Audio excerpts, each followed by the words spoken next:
In the busy town of Albany, everyone believed that teachers were second parents. They trusted them with their children, their secrets, and their smiles. That was why no one ever imagined that one teacher in Bright Future Primary School had a habit that would shock the whole town. Her name was Miss Kikolomo. She was neat, soft-spoken, and always dressed in clean, colorful gowns. Parents praised her. Children smiled when they saw her. And every morning, when she waved at the school gate, no one guessed what really happened when the classroom door closed, knowing something was about to change. Because one day, Miss Kikolomo would eat the wrong lunch. And that lunch would change everything. Bright Future Primary School stood beside a tarred road, close to a small market where women sold fruits and hot snacks. Children came from different homes, some rich, some struggling, but they all brought food to school in small plastic lunchboxes. Miss Kikolomo taught Primary 3 Blue. Every day, when the lunch bell rang, the children jumped up happily. That was the best part of school. But Miss Kikolomo always raised her hand and said in a gentle voice, "Sit down, children. Before you eat, let me check your food." The children obeyed. She told them there were germs in food. She said if she did not check, they could fall sick. She smiled as she spoke, so the children believed her. One by one, they brought their lunch boxes to her table. Miss Kikolomo opened them slowly. Rice, chicken, beans, meat pie, noodles. She would taste a spoonful, nod seriously, then take another spoonful, and another.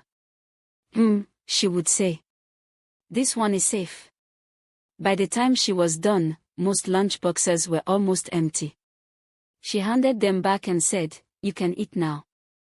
The children stared inside their boxes. Some saw only crumbs. Some saw nothing at all. But no one complained. Miss Kikolomo always added softly, "Good children don't complain." There was one child who felt the hunger more than the others. Her name was Sod. Sod was small for her age and very quiet. Her mother sold vegetables in the market and woke up early every day to cook before work. She always packed Soda's lunch with love. Rice and stew. Sometimes egg. Sometimes fish. But Sod rarely ate at school. Every afternoon, she returned home weak and tired. Her mother noticed, but Sod only said, "I'm fine, Mama." Still, Mama's heart did not rest. One evening, she asked gently, "Sod, do you eat your food in school?" Sod nodded, but her eyes looked away. Mama did not push her. She only hugged her and said, "All right, my child." That night, Mama could not sleep well. The next morning, she packed something different. She added Soda's favorite snack and smiled as she tied the lunch bag. At school, Miss Kikolomo clapped her hands when it was lunchtime. "Children, bring your food." She smiled wider than usual when she opened Soda's lunchbox. "Oh, Sod," she said. "Your mother cooks well." She ate and ate until the box was empty. That afternoon, Sod went home and surprised her mother. "Mama," she said softly, "I'm hungry." Mama felt her heart twist. "How?" she asked. "You had snacks too." Sod opened her mouth, then closed it again. "I'm just hungry," she whispered. Mama knew something was wrong. Days passed. Other parents noticed changes too. Children became quiet. Some lost weight. Some no longer smiled at lunchtime. Still, Miss Kikolomo smiled. She even began to tell children what to bring the next day. "Tell your mommy you want jollof rice. Tell your daddy you want meat pie." The children listened. Then, one Monday morning, a new pupil joined Primary 3 Blue. Her name was Zora. Zora was confident and cheerful. She talked freely and laughed loudly. Her father had just moved to Albany from another city, and Zora was not afraid of anyone. That day, Zara brought her lunch proudly.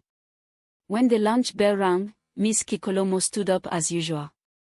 "Children, bring your food." Zara watched as the others stood quietly and walked forward. When it was her turn, Miss Kikolomo stretched out her hand.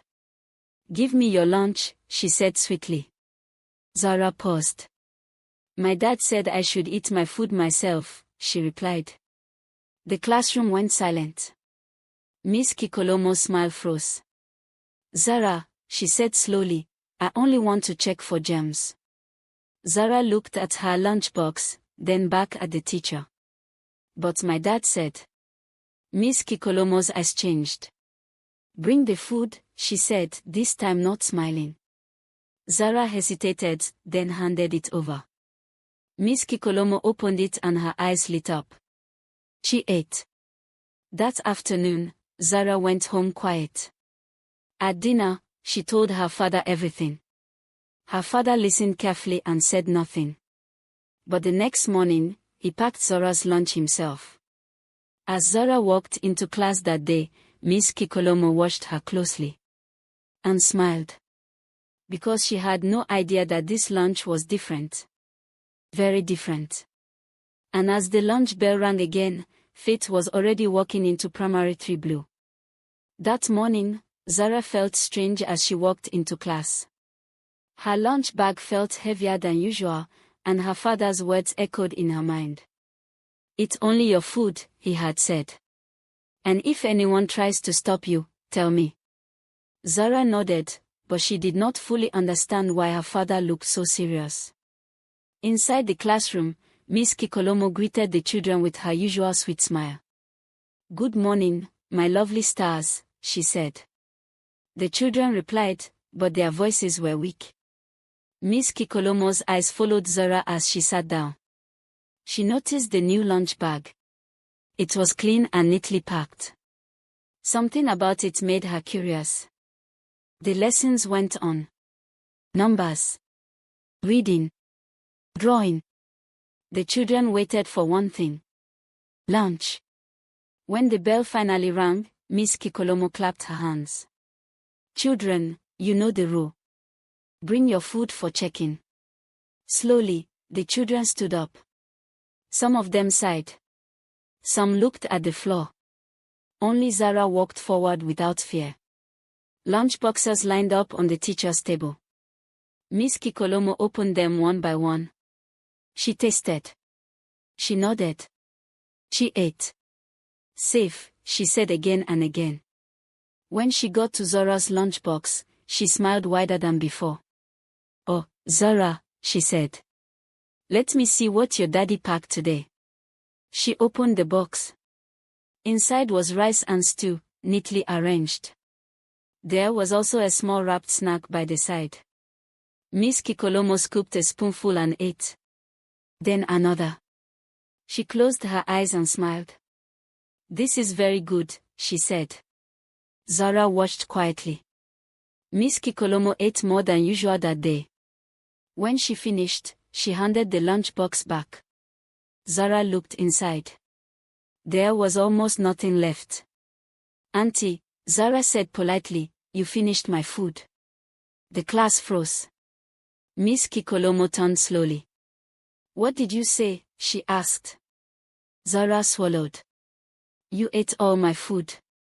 Miss Kikolomo laughed softly, but her eyes were sharp. "Don't talk nonsense. Sit down." Zara sat, but she did not look away. After lunch, the children returned to their seats. Many were hungry. Some held their stomachs. Salt stared at her empty box, her eyes wet. Zara leaned toward her and whispered, "Why does she eat your food?" Salt shook her head quickly. "Please don't talk," she whispered back. "She will hear." Zara frowned. After school, Zara walked home quietly. When she entered the house, her father noticed at once. "You didn't eat," he said. Zara nodded. She ate it again. Her father's face hardened. "Who?" "The teacher," Zara said. Her father sat down slowly. "Tell me everything." Zara told him. About the jams. About the fear. About the children who stayed quiet. Her father listened without speaking. That night, Zara's father made a call. The next day, something changed. Miss Kikolomo arrived at school early. She felt restless. Her stomach had felt funny all night, but she ignored it. When the lunch bell rang, she stood up as usual. Children, bring your food.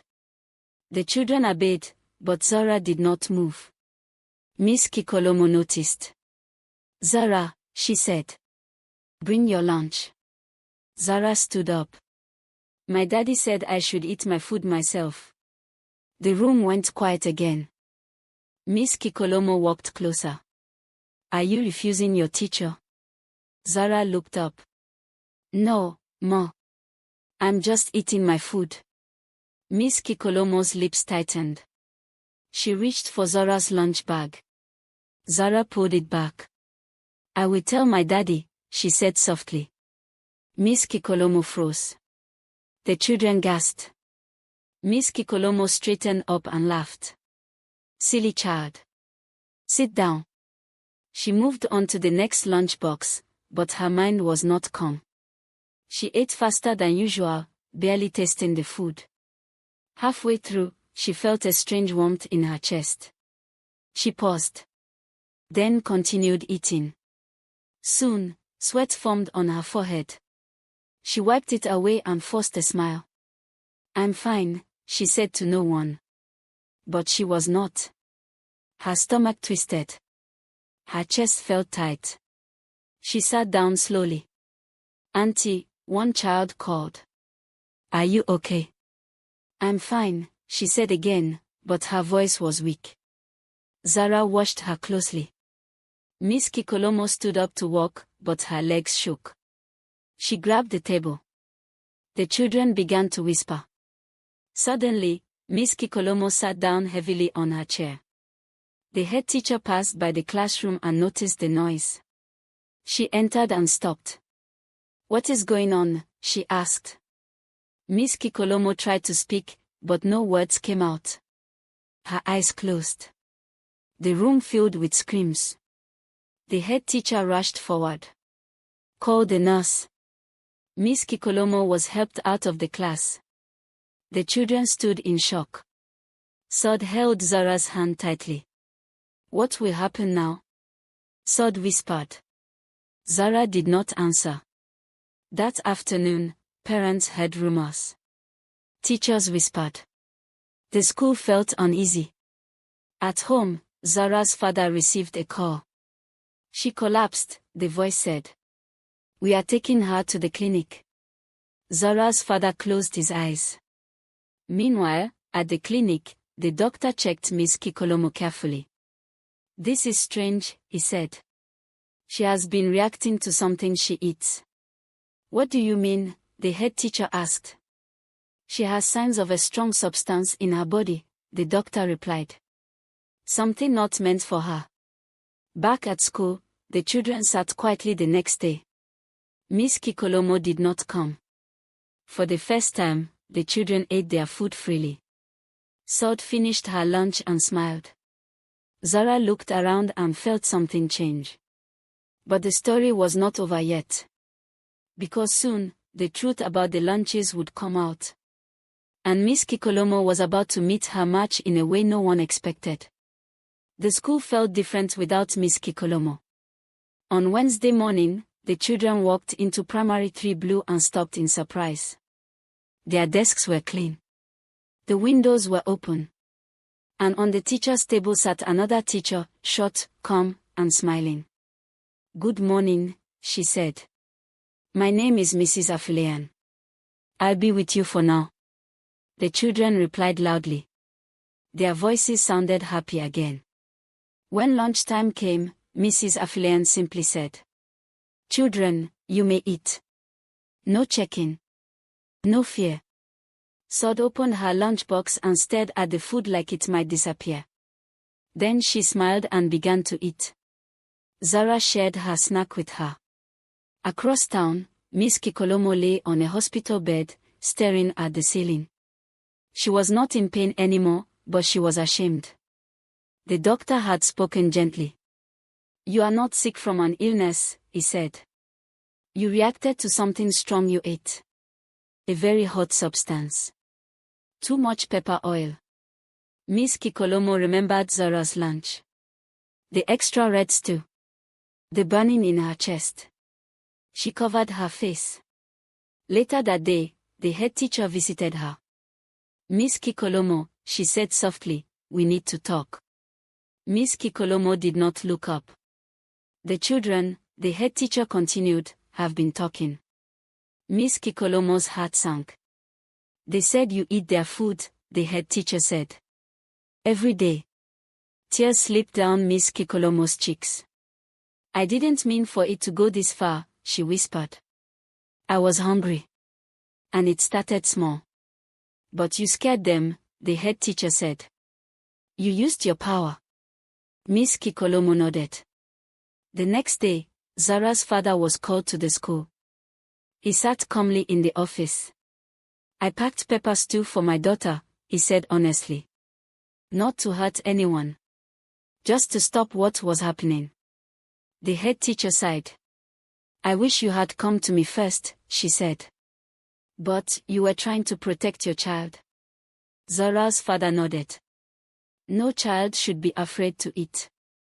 The school took action. Parents were called for a meeting. Teachers listened. Children were encouraged to speak. Rules were changed. Cameras were placed in classrooms. Lunch periods were supervised. And Miss Kikolomo. She resigned. Before she left, she asked to see the children. She stood before them, her voice shaking. "I am sorry," she said. "I was wrong. I let greed make me forget my duty." Sod looked at Zora. Zora squeezed her hand. Miss Kikolomo bowed her head and walked away. From that day on, Bright Future Primary School truly lived up to its name. And the children learned a lesson they would never forget. That greed always meets its match. And the smallest voice can bring the biggest change.